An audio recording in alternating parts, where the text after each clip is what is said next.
Eu quero falar com vocês sobre há poder quando a igreja ora. Vocês creem nisso? Falem comigo, há poder quando a igreja ora. Eu fico pensando muitas vezes que a comunidade da graça, não só a nossa, como as outras, e outras igrejas também, precisam ser conhecidas porque elas oram. Não é se tem muita gente, não é se tem muitos milagres, muitas coisas, porque isso é tudo resultado. Mas quero saber se elas oram. Porque quando nós oramos, é sinal de que nós temos compromisso com Deus. Quando nós não passamos um dia sequer sem nos comunicarmos com Ele, e oração não é um monólogo, onde um fala, mas oração é um diálogo, onde eu falo e Ele ouve, Ele fala comigo e eu ouço. E todos os dias eu preciso ter essa comunhão com Ele. Se eu não tiver comunhão com a palavra e com a oração, eu não vou sobreviver. E eu costumo dizer que nos dias difíceis que nós estamos vivendo, se nós não formos ligados à palavra e à oração, não vai subsistir. Porque nós estamos passando uma fase de muito engano, muita mentira, muita aparência do que é cristianismo. E muitas vezes, como eu e vocês, ficamos tristes de ver em nome do cristianismo o que é feito. E não é assim. E as pessoas muitas vezes dizem, você é uma delas, eu não quero. Não, mas um cristianismo legítimo, de compromisso, de levantar a voz, de orar, de ser uma mulher e um homem cheio do Espírito Santo de Deus, porque não há possibilidade de caminharmos nesses dias, e eu digo que nós já estamos caminhando para o fim, mas se nós não formos ligados intimamente, diariamente com Ele, nós não vamos sobreviver. Amém, queridos? Então eu queria que vocês abrissem comigo a palavra de Deus, lá no livro de Atos dos Apóstolos, e eu amo esse livro, e quero dizer para vocês o porquê. Atos dos Apóstolos, capítulo 4, versículo 31, e deixa aberto aí no livro de Atos, tá? Nós vamos mandar um pouquinho, eu vou contar um pouquinho da história deste livro para vocês, e eu sei que vai ser muito importante, vai ficar guardado no coração de vocês, porque é a palavra de Deus.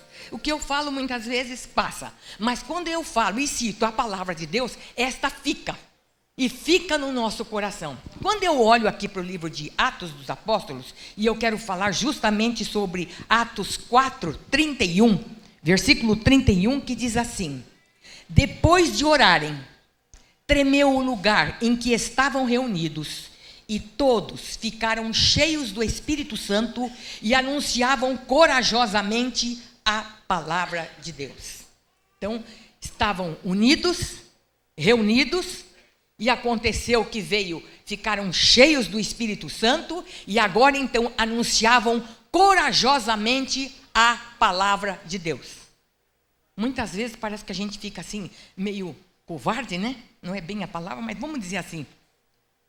Porque falta convicção em Deus daquilo que nós somos, da nossa vida nele.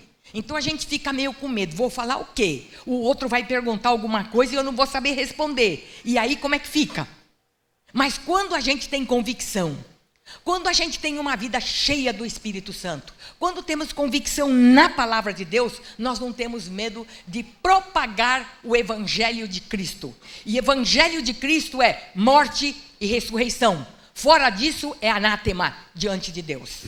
Então, queridos, o livro de Atos dos Apóstolos é muito importante, e eu gosto muito porque conta já a história, o final da história de Jesus, o início da igreja. E como veio o Espírito Santo sobre aquela igreja, e como essa primeira igreja mãe, como é que eles viviam. Às vezes hoje, nos dias de hoje, os homens procuram, né, homens e mulheres, quais são os meios, quais são os métodos que nós precisamos usar para que a igreja cresça, para que a igreja fique maravilhosa, para que todo mundo veja. Nós já temos aqui que os métodos dos homens é falho. Mas quando nós olhamos aqui para a igreja de Atos dos Apóstolos, nós vemos que esta não falhou. E esta igreja traz ao meu coração uma paixão muito grande. Que cada vez que eu leio e eu vejo a ação do Espírito Santo na vida daqueles homens, quando eu vejo a vida comprometida daqueles homens com o Senhor, que conviveram com Ele, traz uma alegria tão grande, e eu começo a formar no meu coração a história de como é. E para formar essa história, a gente precisa ficar um pouquinho assim na janela, para a gente poder ver.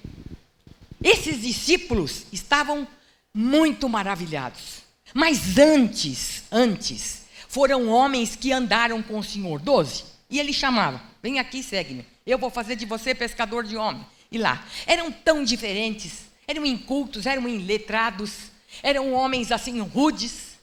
Mas aprove ao Senhor chamá-los e trabalhar com eles. E eles viram como é que Jesus andava, como é que ele falava, como é que ele cuidava das pessoas, o amor que ele tinha, a compaixão, o perdão que ele teve com Maria Madalena, como é que ele tratava e curava as pessoas, como é que ele falava quando ele ficou bravo com os fariseus hipócritas que estavam fazendo da sua casa uma casa de comércio. Eles viram tudo aquilo, mas daqui a pouco Jesus morre. E aquilo trouxe tristeza no coração deles, até que no terceiro dia ele ressuscita, e novamente a alegria voltou ao coração deles, porque o Messias estava vivo. O Messias viveu e apareceu para eles, e estava junto e comeu com eles, só que ficou aquele tempo ali com ele, e daqui a pouco Jesus, lá em Atos dos Apóstolos, no capítulo 1, versículo 4, diz assim, eu vou dar uma ordem para vocês, não saiam de Jerusalém, fiquem lá, porque vocês vão ser revestidos. João batizou com água, mas agora vou batizar com o Espírito Santo. Então vocês não saiam de lá. Por quê? Qual é a finalidade de ser batizado com o Espírito Santo? Por que ser cheio do Espírito Santo? Aí ele diz, lá no versículo 8, receberão poder quando o Espírito Santo descer sobre vocês, e serão minhas testemunhas em Jerusalém, toda a Judeia, Samaria e até os confins da terra. E aqueles homens ficaram. E ele foi falando, e logo depois ele foi subindo, e eu imagino como é que os anjos estavam, como é que os discípulos estavam olhando, ele agora subindo e sumindo nas nuvens, e o anjo apareceu e disse, não fica assim preocupado não, porque esse mesmo Jesus que você viu subir, ele descerá novamente. Ele descerá novamente. E é esta vinda que nós estamos esperando, por isso que nós temos que estar preparados, o nosso coração, a nossa vida, a nossa maneira de andar, como somos, para que a glória do Senhor resplandeça através da nossa vida, neste mundo que nós estamos vivendo. Queridos, quando eles subiram aí, eles viram agora como vão fazer? Imediatamente, e nós lemos aqui na palavra, que eles saem do Monte das Oliveiras e vão para Jerusalém, que era a distância de um dia. Eles caminhando, eles foram direto lá para onde o grupo estava. Os outros apóstolos também estavam ali, discípulos estavam ali, reunidos em oração. E ali eles ficaram e foram cheios do Espírito Santo. Eram homens, eram mulheres e estavam ali cheios do Espírito Santo. E depois disso, então, a igreja começou a caminhar. A igreja começou a caminhar. E aí aparece então ali Pedro e João, ali na porta me fugiu a palavra agora. Na porta do templo. Surgiu ali e vinha um homem que era aleijado, deficiente físico. Ele ficava ali pedindo uma esmola. E Pedro e João olharam e disseram, olha, eu não tenho nada para dar para você. Mas o que eu tenho, eu te digo, em nome de Jesus Cristo Nazareno, levanta e anda.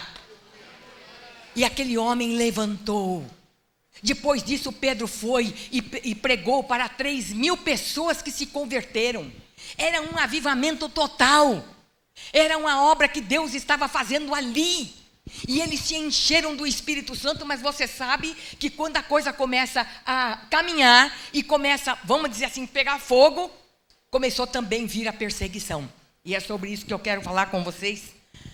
E nós vamos olhar aqui para a palavra e ver o seguinte.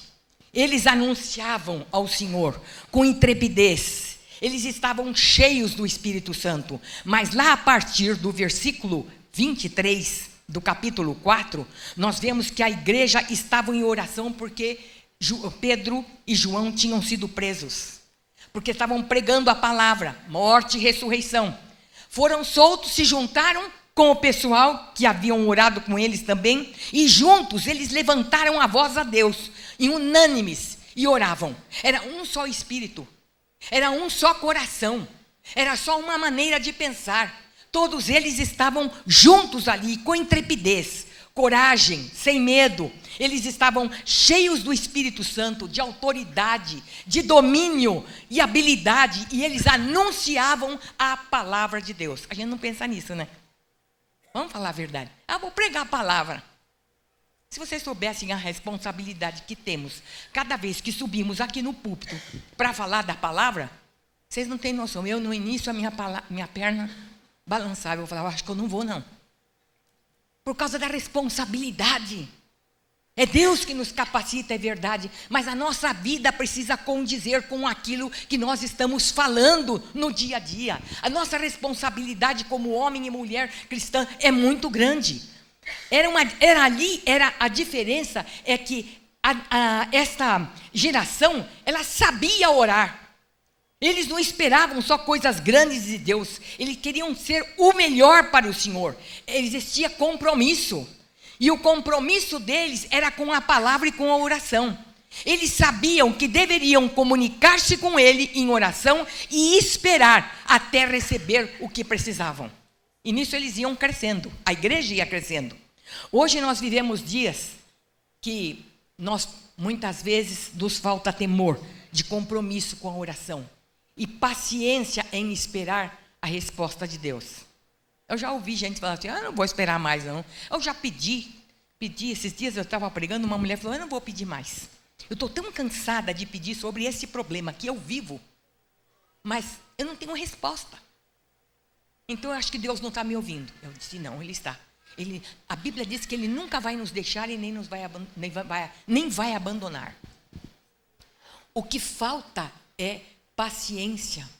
O que falta é sensibilidade de saber o seguinte: está demorando, porque Ele vai responder no tempo dEle, no modo dEle, na maneira dEle, e está trabalhando lá no problema e está trabalhando aqui comigo. Precisamos saber e esperar em Deus. Ele sabe do momento certo.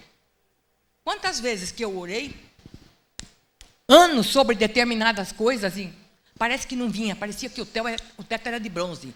Mas eu dizia, eu continuo crendo. Eu sei que o Senhor está me ouvindo, o Senhor está me ensinando. E um dia Ele me ensinava uma coisa, outro dia Ele me ensinava outra, até que o dia Ele respondeu, e Ele responde muito melhor. A Bíblia diz que Ele faz muito mais além daquilo que nós pedimos ou pensamos. Muito mais além. Às vezes você está pedindo, vamos dizer assim, a conversão do marido.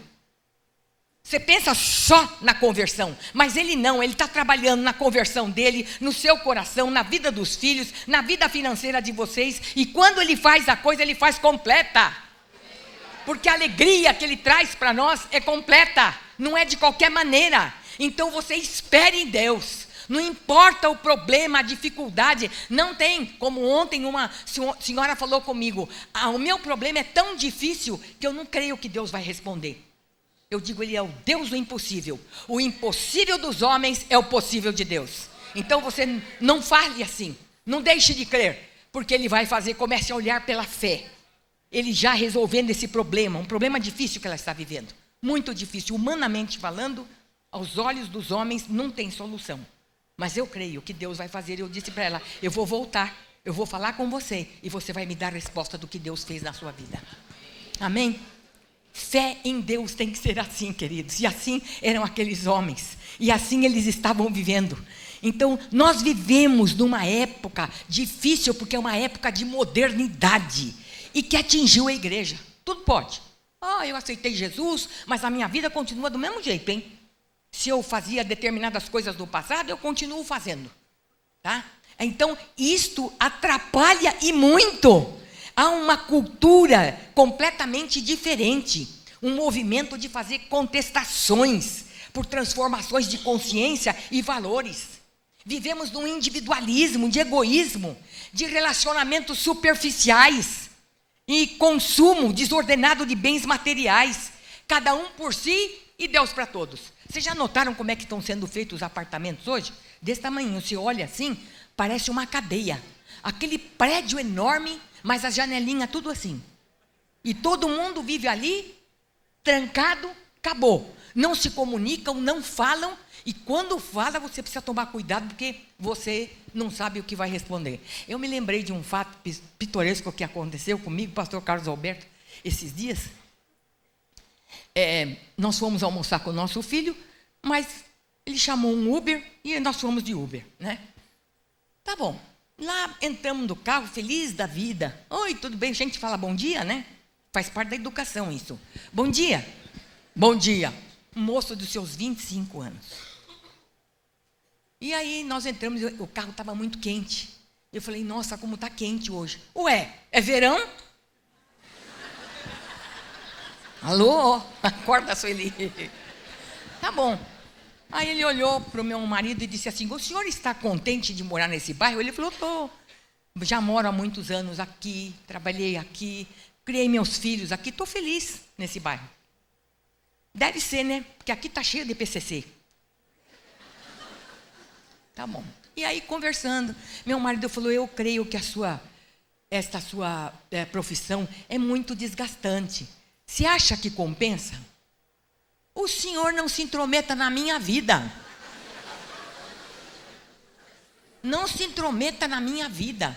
Não estou me intrometendo, eu só estou perguntando se compensa. Não, o senhor está perguntando quanto eu ganho. Não, eu não estou perguntando quanto você ganha, não. Eu quero saber porque eu estou vendo que você está desgastado, cansado e tal. Este homem disse, eu cutuquei meu marido, porque eu falei, vai que ele pega uma arma, vira para trás e dá um tiro ainda. E nós dois aqui. Fica quieto. Fica quieto. Aí ele falou, bom amigo, eu estou vendo que não dá para a gente conversar hoje. E ficamos mudos. Esse homem vinha numa inquietude dentro do carro, ele...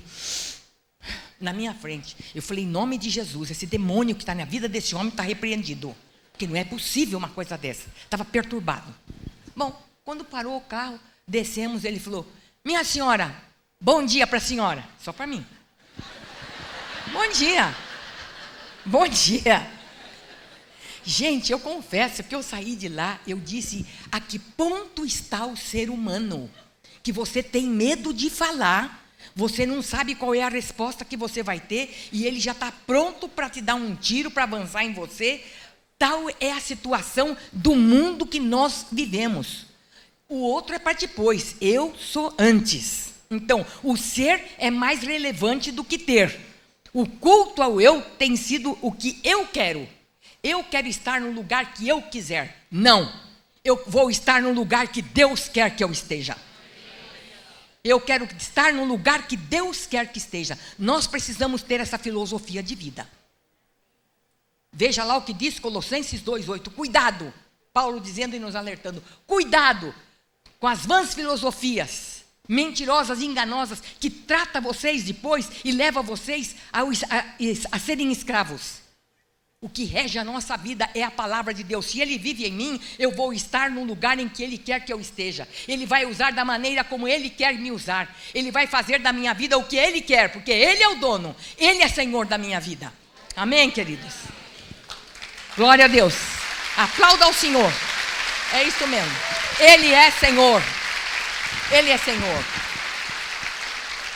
Então nós vamos fazer uma análise aqui de como é que a sociedade está vivendo.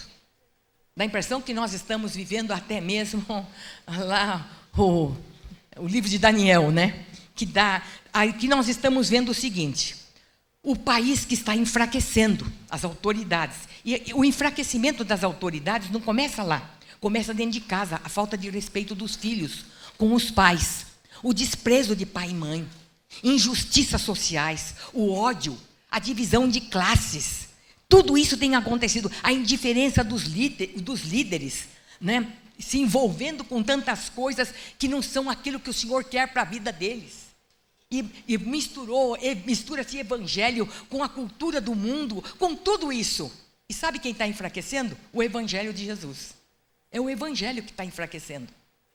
E eu fico triste quando eu vejo, às vezes, e eu fico pensando assim, enquanto a gente luta para ser cheio do Espírito, para ser uma bênção nas mãos de Deus, as pessoas estão com a visão completamente dividida. Eu não quero saber. Eu estou olhando aqui como Davi fez, lá no Salmo 55, 17, ele diz assim: à tarde e pela manhã e ao meio-dia farei as minhas queixas e lamentarei, e ele ouvirá a minha voz. Eu vou fazer a minha queixa de manhã, no almoço, e o que vai acontecer? Ele vai responder as minhas orações. A Bíblia fala em Daniel 6,10 que ele orava 3 vezes ao dia, se punha de joelhos e orava e dava graças diante de Deus, como costumava fazer. Por que esses homens faziam isso? Porque é o que o salmista no Salmo 16:11 diz: na tua presença há plenitude de alegria, e a tua mão direita há delícias perpetuamente.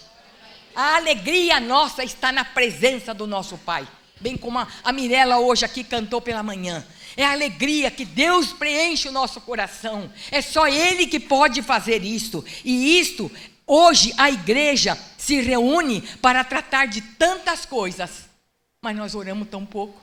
Você não acha? Eu acho que eu oro pouco. E você? A gente ora pouco. Os filhos precisam ver seus pais orando. Só de dizer para eles: ora, filho, vá buscar Deus. Não. Os filhos, meus filhos podem estar casados, já mais velho, mas todo dia eu estou ali orando. A primeira coisa da manhã, quando eu levanto, eu tiro uma foto da meditação que eu estou lendo, de um versículo, e passo para eles: filho, vamos meditar junto. Vamos meditar junto. E eles respondem: vamos meditar. Os filhos precisam ver nos pais o interesse pelas coisas de Deus, que Ele ocupa o primeiro lugar na nossa vida.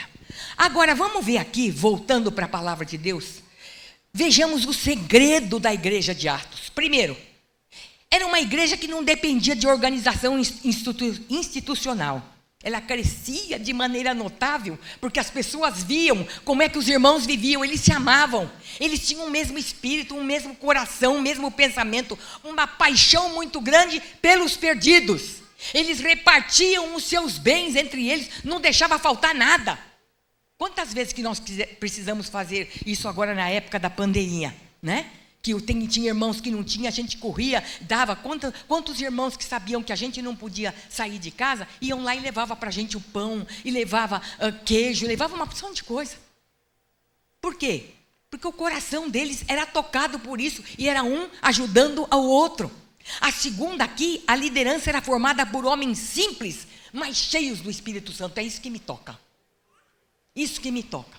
Iletrados, incultos, não sei nem como é que eles sabiam falar, mas uma coisa é verdade, que quando eles abriam a boca, eles convenciam, e as pessoas eram quebrantadas, tocadas pelo Senhor e salvas em nome do Senhor Jesus. Eles buscavam, eles tinham poder para isso, recebiam poder de Deus. O terceiro aqui, qual era o segredo dessa igreja? É que eles estavam perseverando e unânimes em oração. Era vida de oração, homens e mulheres. Ô pastora, a senhora tirou o dia hoje só para falar de oração? Para mostrar para vocês que é uma coisa muito importante. Porque eu não creio que um cristão viva sem uma vida de oração. Eu não creio, e você? Eu acho que você crê da mesma maneira como eu. Não é possível não termos comunicação nenhuma com o Senhor, só virmos no domingo à igreja, ouvirmos a palavra e vamos embora daqui e a semana corre. Não. O meu dia tem que começar. Você vai, levanta mais cedo. Ah, mas eu saio 6 horas da manhã para trabalhar. Levanta 5. Deixa 10 minutinhos, 5 minutos para a palavra e 5 minutos ali para a oração. Deus não está preocupado se você vai falar 1 hora, ou 1 hora e mais, ou 2 horas, não importa. Ele quer ver o seu coração. Aonde está o seu coração? Se ele está ocupando o primeiro lugar.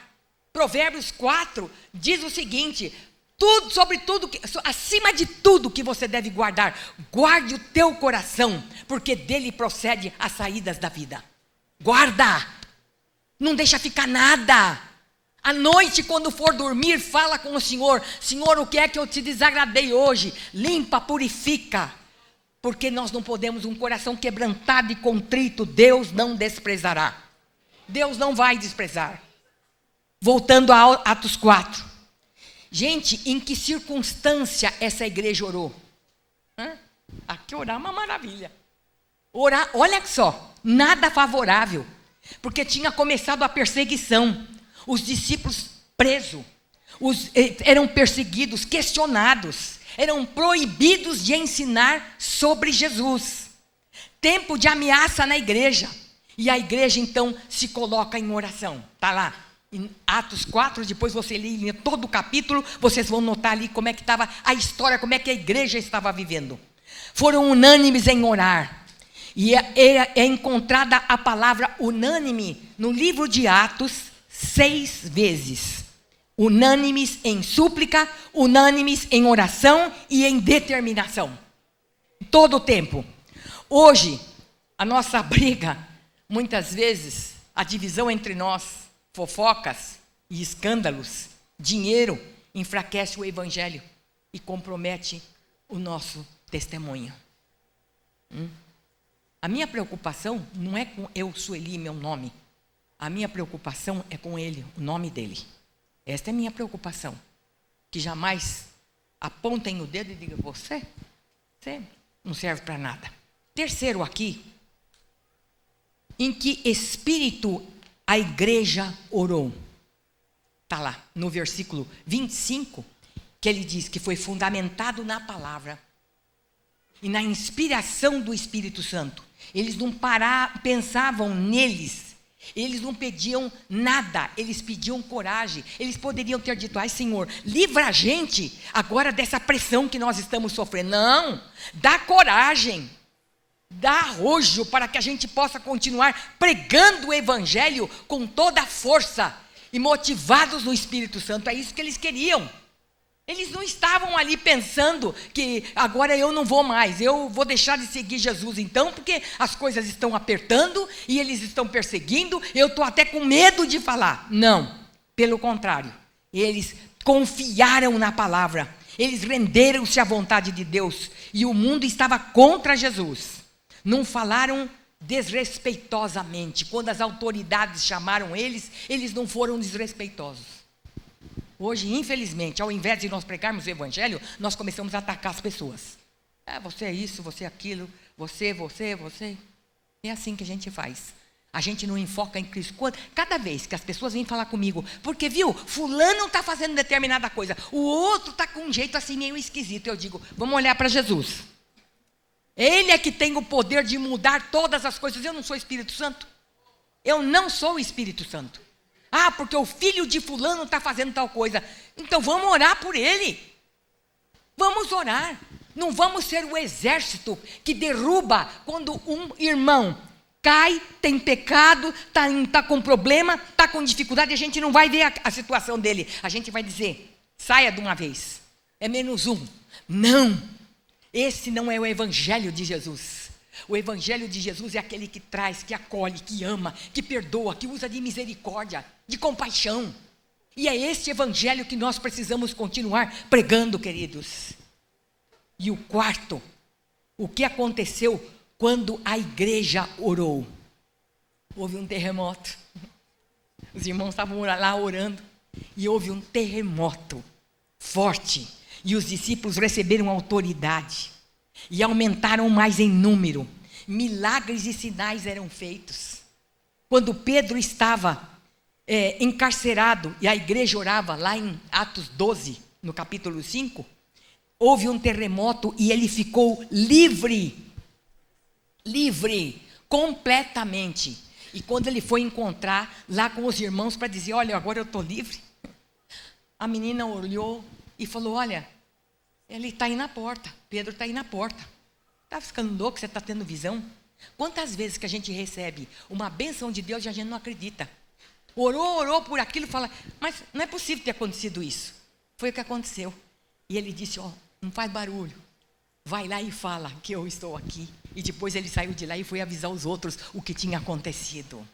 Deus tinha soltado. Hoje, os grilhões que prendem a sua vida espiritual precisam ser quebrados no nome do Senhor Jesus Cristo. É hoje, não é sair daqui da mesma maneira como você entrou. Cada vez que eu subo num púlpito, cada vez que eu vou falar a um grupo, eu digo, você não vai sair, porque eu não saio igual da maneira como eu entrei. É diferente, porque o Espírito esteve ali, Porque o Espírito nos visitou. E Ele vai quebrar os grilhões como Ele quebrou na vida de Pedro aquele dia. Foi quebrado toda e qualquer amarra da sua vida. Ali foi as amarras que ele estava, as algemas presas, porque ele foi, até mesmo por causa do Senhor. Mas hoje, muitas vezes nós temos algemas espirituais que ficam no nosso íntimo, no nosso coração. Às vezes é amargura, é tristeza, é angústia, é algo que às vezes eu quero caminhar e eu não consigo caminhar, porque aquilo me segura, e sempre com um espírito de acusação, dizendo: você fez. E a Bíblia diz que o grande acusador da nossa vida é Satanás. Lembre-se disso, é a pessoa que nos acusa, porque o Senhor não nos acusa. Dos seus pecados não lembrarei jamais, diz a palavra de Deus. Então hoje, meu querido e minha querida, você não vai sair daqui da mesma maneira que você entrou. Eu vou orar por você. Você crê que Deus vai desamarrar isto que tem segurado a sua vida financeira, a sua vida física, sua vida espiritual, muitas vezes amarrado com tudo isto? Hoje o Senhor vai te libertar. Diga assim comigo: vou sair livre, em nome do Senhor Jesus Cristo. Amém. Vamos ficar em pé.